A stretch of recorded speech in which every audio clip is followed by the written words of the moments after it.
ইভা নামে একজন ছাত্রীকে তার খালাম্মা পরিচয়ে কিডন্যাপ করা হয়েছে। সুপ্রিয় দর্শক, আসসালামু আলাইকুম। জাতীয় দৈনিক সরজমিন বার্তার পক্ষ থেকে আপনাদের স্বাগতম।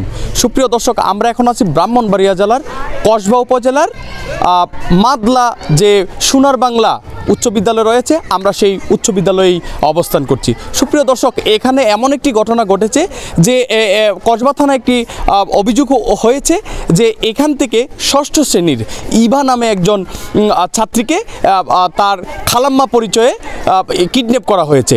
আসলে বিষয়টা কি কিডন্যাপ না পারিবারিক সমস্যা, সেটা জানার জন্যই কিন্তু আমরা সেই মাদলা গ্রামের সোনার বাংলা সিরাজুল হক উচ্চ বিদ্যালয় রয়েছে, আমরা কিন্তু সেখানে অবস্থান করছি।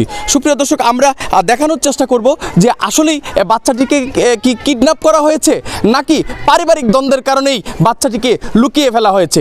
আমার নাম হলো পলাশ দাস। এবার আমি যখন ক্লাস করি, মানে ক্লাসটা শেষ পর্যায়ে আর কি, ওই সময় মানে আর 5 মিনিট বাকি আসছে এরকম আর কি। তো ওই সময় এই ওর আন্টি মানে খালাম্মা আসে আর কি। খালাম্মা আসে, এরপর আসে বলতেছে ইভা ডাক দিল। এরপরে বলার পরে সে বের হয়েছে আর কি। বের হওয়ার পরে ও কিছুক্ষণ কথা বলছে, ওর আন্টির সাথে কথা বলছে। কী করে বলছে এটা আমি জানি না আসলে। পরে বললো যে স্যার ইভাকে একটু ওরা আমার সাথে একটু কথা বলার জন্য দেন, একটু বাইরে ওরা আমার সাথে কথা বলবো, এখানে আছে আমার। আমি আচ্ছা ঠিক আছে। আসলে আমাদের স্কুলে শিক্ষার্থী ছিল, তারা বলছে যে ওর খালাম্মা আর কি। না, আমি এরপরে ছুটি হয়ে গেছে, মানে ঘন্টা পরে গেছে, তো আমি বের হয়ে চলে আসছি আর কি। মোহাম্মদ ফারুক হোসেন, প্রধান শিক্ষক। বিষয়টা হচ্ছে প্রথম ক্লাসের লাস্ট পিরিয়ডে যখন আমার সহকারী শিক্ষক পলাশচন্দ্র দাস ক্লাস করে, তখন ওর রিপোর্ট থেকে আমি জানলাম যে পরবর্তী সময় বলতেছে স্যার যখন ওই ঘটনা করছে আমি যাই না বিষয়টা। যখন গার্জিয়ান আমার কাছে আসছে 12টা সাড়ে 12টার দিকে, বলো যে আমার মেয়েটা তো পাই না। তার মানে কেমনি বুঝলাম আমি মেয়েটা পান না, কোথায় ছিল, কী অবস্থা ছিল।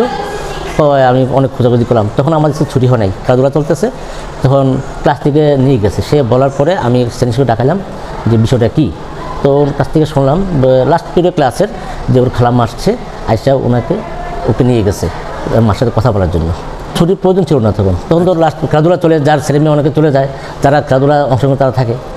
যখন ওই যে গার্জেন আসছে ওকে পায় না, তখন আমি আবার শিক্ষকদের ডাকে আনলাম সবাইকে। তখন ছেলে মেয়ের কাছ থেকে জানলো যে হ্যাঁ ওর মেয়েটার খালাম্মা সেটা। সিসি ফুটেজ আছে? এটা কি রক্ষিত আছে? রক্ষিত আছে। এই যে মেয়েটা নিয়ে গেছে, ওনার খালাম্মা যে নিয়ে গেছে, এটার ফুটেজটা কি আছে? আমাদের কাছে আছে। রক্ষিত আছে? রক্ষিত আছে।